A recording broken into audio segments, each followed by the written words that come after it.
Hello and welcome to this recording of a presentation about Numurkah Council's recent work in relation to Lake Numurkah.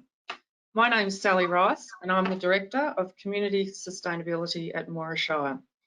We're doing this presentation as a recording as opposed to a face-to-face meeting in order to keep everybody safe in these COVID-19 times. This recording is set out as follows. Numurkah Council's Mayor, Councillor Numurkah, will commence the presentation. I will provide some background from Council's point of view in relation to Lake Numurkah. I will then hand over to the team at Spiire, who have been engaged by Council to develop a landscape master plan for Lake Numurkah. The Spiire team joining us today are Simon Eakin, who is a Senior Associate Landscape Architect, and Alexandra Brown, who is a Senior Associate Water Engineer. The entire presentation takes about 15 minutes.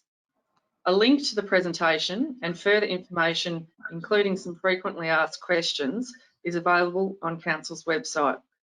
Feel free to share the link to the presentation with other interested people, and if you would like a hard copy or a large-scale image of the concept being introduced, please visit Council at the Shire offices or call us at 0358 719 222. Also on the website is a survey about the lake and the draft landscape master plan. I strongly encourage you to visit the website and provide your thoughts and feedback via completing the survey. This period of consultation has commenced and will be open until the 31st of March. I will now hand over to Numurkah's Mayor, Councillor Numurkah. Hello everyone, I would like to acknowledge the traditional owners of the land upon which we meet and pay respects to their elders both past and present. Especially those who are watching this presentation, I'm excited to present the Lake Numurkah improvement opportunities to you and all who can't wait to hear your thoughts and ideas on how we should progress the development of this fantastic asset in Numurkah. I will now hand over to our Director of Sustainable Communities, Sally Rice. Thank you, Sally. Yeah. Thanks, Mayor. I'm now going to give you some background and context from what Council's point of view in relation to Lake Numurkah. The lake was constructed in 1970s by a private developer. This was supported by the Numurkah Shire, who recognised the community and commercial benefits of the lake. Between 2009 and 2011, Council made a number of decisions in relation to Lake Numurkah. This included adopting a draft concept plan. That concept plan was developed with input from a specially appointed advisory committee and in consultation with the community. And then the millennial drought was over and the lake was full. So that brings us to today and more recent times. With the recent lowering of water levels following the recent dry years, the following issues have reappeared. There is reduced amenity and ability for recreational activity in the lake. There is poor water quality, including high concentrations of E. coli. There is a proliferation of aquatic vegetation, limiting recreational activities. There's reduced fish habitat.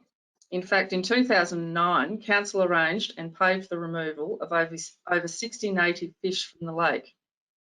And there is definitely local community dissatisfaction with the amenity of the lake. Council is very aware of the community's strong sense of connection to the lake and how it plays an important role in providing amenity and recreation to both the residents of and visitors to Numurkah. It is important to note that since the lake was built, the irrigation water sector has totally transformed. Water is now tradable with both temporary and permanent water markets operating. This means that in some seasons, water has a higher value on the market than either its real or perceived value as an irrigation asset, and whether that be for agricultural irrigation or providing amenity. In light of all of this, Council has considered the options available and decided to proceed by preparing a landscape master plan for the entire lake footprint, and that this master plan is supported by a detailed water engineering model. This is when Council engaged Spiire. The brief for them had 4 key elements. Retain a portion of the lake for ornamental and recreational purposes. Use integrated water management for water treatment. incorporate wetlands into the design, and provide a drainage outcome for the current and future drainage needs of the northeast parts of Numurkah. So now I'm going to hand over to Alex and Simon to walk us through their presentation. Over to you, Alex. Thanks, Sally. I'm going to step through firstly some of the key facts about Lake Numurkah to set the scene on some of the work that Spiire has done on the project. The lake area is 14.3 hectares, which is really significant for a town in the region. There is significant evaporation and low rainfall in the region, which plays a big impact on the feasibility and viability and function of the lake. There are numerous land managers of the lake area, which creates challenges for the project. The southwest area is managed by council, and the northern area is generally privately owned land. I'm now going to hand over to Simon to provide a summary of Spire's work on the project. Thank you, Sally and Alex. The Lake Numurkah Landscape Master Plan project follows a step-by-step process which includes a number of phases of work. The initial phase of the project involved meeting with the council project officers on site and undertaking a background review of historical data. The project team also undertook a detailed feature and level survey to accurately capture the site features, including where water enters and leaves the lake and the levels across the site. The survey data was used as part of the stormwater assessment.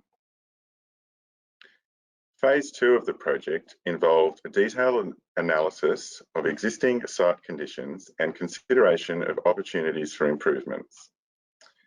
The findings of the stormwater assessment and site analysis were brought together to prepare an opportunities plan for Lake Numurkah. This work was presented to council.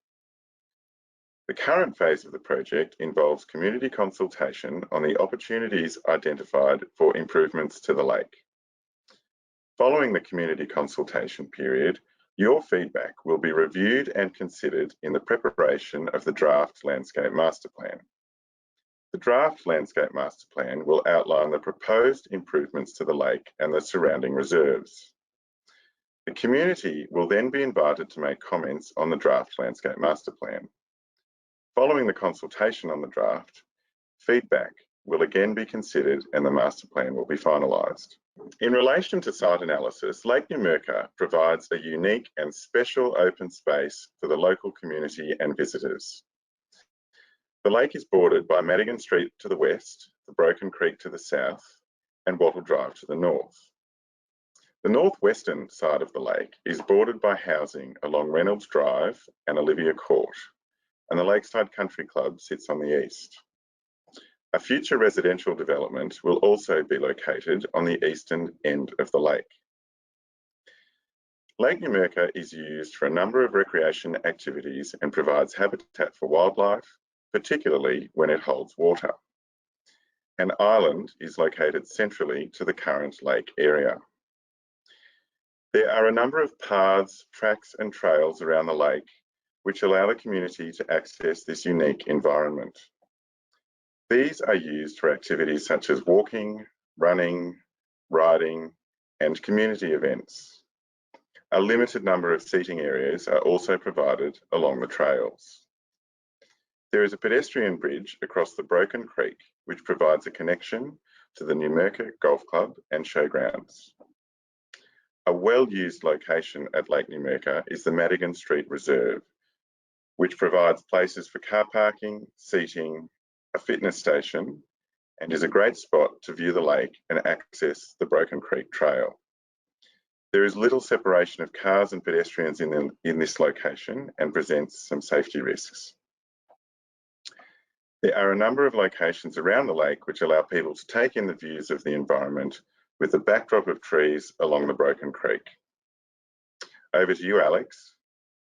I'm now going to step through the stormwater assessment that we did to undertake an analysis on the water body of the lake. The first step was to analyse the rainfall, drainage and evaporation and the existing lake volume to determine the water that comes into the lake and leaves the lake. The optimal lake water volume was determined to ensure that some water movement was present to minimise algal blooms. Enough water was provided to support wetland planting and a consistent and realistic permanent water body was available for recreational purposes. A wetland and sediment pond have been sized to remove pollutants from the stormwater drainage to improve the water quality of the lake. The existing topography of the lake is important to consider when looking at the volume and distribution of water, particularly in dry periods. This plan shows the existing lake stormwater drainage inlets in red, 4 of them, and the outlet in yellow into Broken Creek. The depths of the lake are also represented with contours, with the dark areas shaded as the deep pools. Currently, these 3 deep pools become the only permanent water areas in typical dry periods. These pools are not user-friendly or accessible in these dry periods and are often stagnant water due to the lack of connection to the inlets and outlets.